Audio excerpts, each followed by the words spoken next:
26-এর ভোটে পরিবর্তনের ডাক কার্তিক মহারাজের। হিন্দুদের হিতে যারাই কথা বলবেন তাদেরকে সমর্থনের আহ্বান কার্তিক মহারাজের। অন্যদিকে ফিরহাদ হাকিমকে নাম না করে কটাক্ষ নির্গুণানন্দ মহারাজের।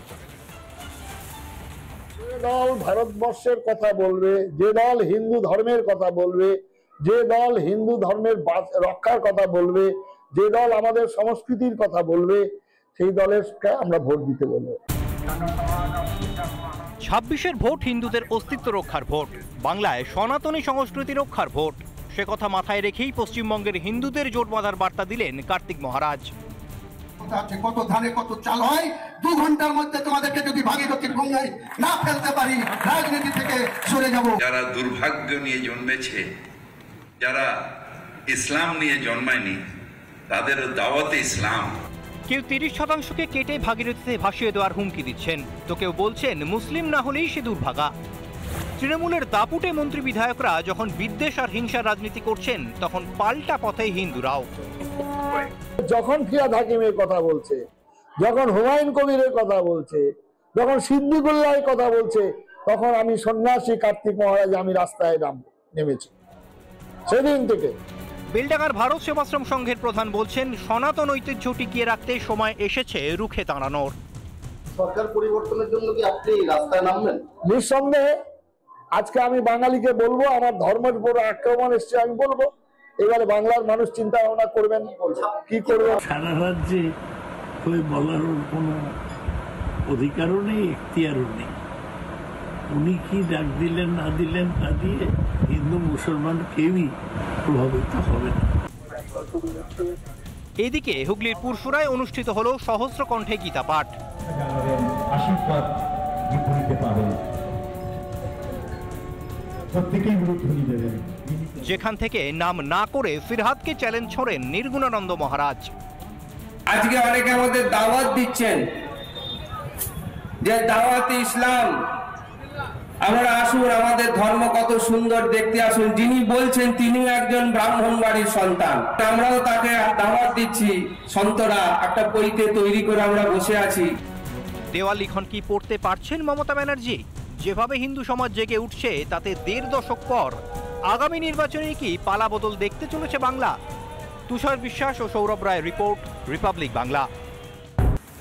বাংলায় নতুন বছরের প্রথম মাসেই শাসক দলের নেতৃত্বে নানা রদবদলের সম্ভাবনা।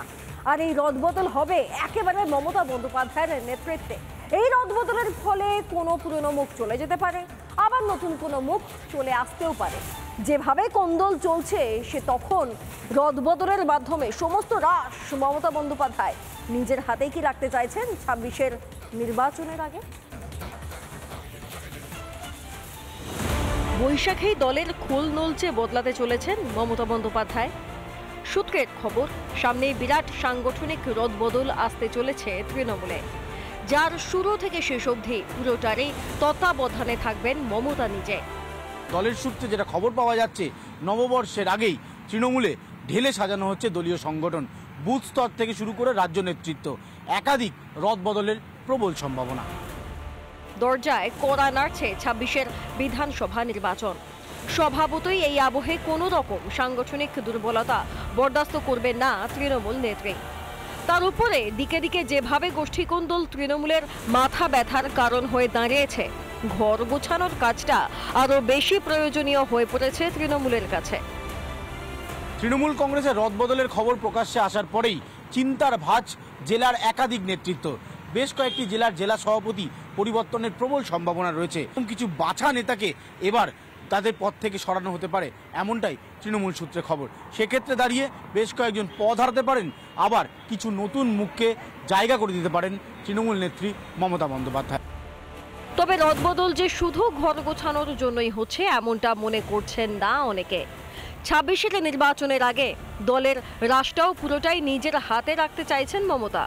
তাই নতুন তৃণমূল বা নবজোয়ারে ভেসে আসা নেতা নেত্রীদের জায়গায় বিশ্বস্ত ও অনুগত লোকেদের জায়গা করে দেওয়াও এই রদবদলের অন্যতম উদ্দেশ্য হতে পারে বলে জল্পনা। পুরনো চোর গিয়ে নতুন চোর এলে কি এই অবস্থার পরিবর্তন হবে? ওদের দলের নবজোয়ার মানে কি? নবজোয়ার মানে নতুনরা আসবে, নতুন চোরেরা আসবে। আর বুড়ো চোরেরা তারা এবার বানপ্রস্থে যাবে। এতে বাংলার মানুষের কিচ্ছু যায় আসে না। কাদের ডানা ছাড়তে চলেছেন মমতা? কাদেরই বা কপাল খুলবে? এসব জল্পনার মধ্যেই রয়েছে আশঙ্কাও। যেই কোন্দলে লাগাম টানতে বদল আনার কথা ভাবা হচ্ছে, তাতে হিতে বিপরীত হবে না তো? দলনেত্রীর সিদ্ধান্তে অখুশিদের অসন্তোষে নির্বাচনের আগেই টুকরো টুকরো হয়ে যাবে না তো শাসক দল? রিপাবলিক বাংলা। রাম নবমী পালনে বাধা দেওয়া হচ্ছে, বাধা দিচ্ছে পুলিশ, খুলতে বলা হচ্ছে শাখা পলা। এটা মালদার সনাতনীরা অভিযোগ করছেন সুকান্ত মজুমদারকে। আর উর্দিধারীদের বিরুদ্ধে ক্ষোভ উগরে দেন রাজ্য বিজেপি সভাপতি সুকান্ত মজুমদার। অন্যদিকে সমস্ত সনাতনীদের এক হওয়ার ডাক শুভেন্দু অধিকারীর।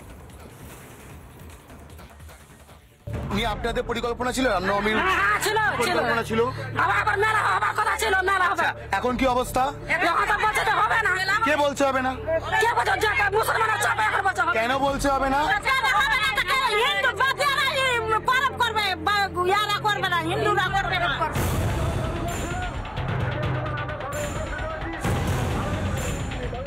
ভয়ঙ্কর অভিযোগ, পুলিশ কিনা বাধা দিচ্ছে রামনবমী পালন করতে।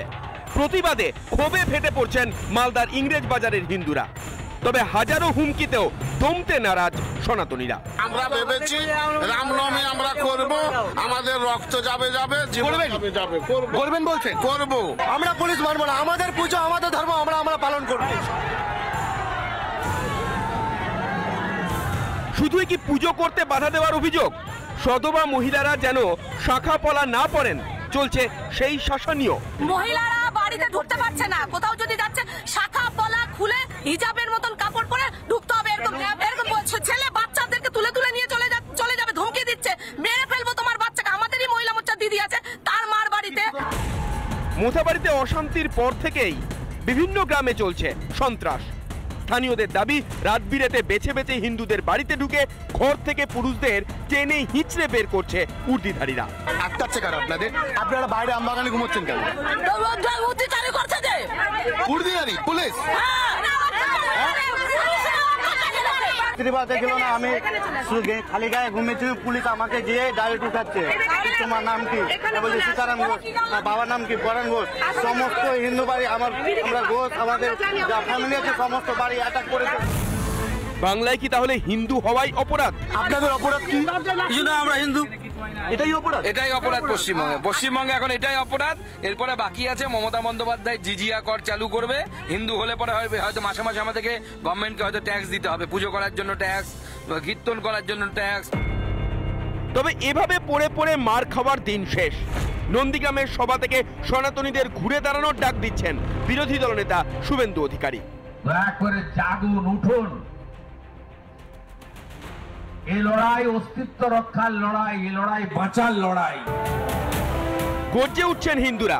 26-এর ভোটে সনাতনী ঐক্যের ধাক্কায় কি শেষ হবে তৃণমূলের তোষণের রাজনীতি? ভাস্কর বসু ও দীপঙ্কর গোস্বামীর রিপোর্ট, রিপাবলিক বাংলা। নানা ধরনের কন্টেন্ট দেখার জন্য লাইক করুন, শেয়ার করুন আমাদের ফেসবুক পেজ, সাবস্ক্রাইব করুন আমাদের ইউটিউব চ্যানেল। পাশাপাশি অন্যান্য ব্রেকিং নিউজের জন্য অবশ্যই চোখ রাখুন রিপাবলিক বাংলায়।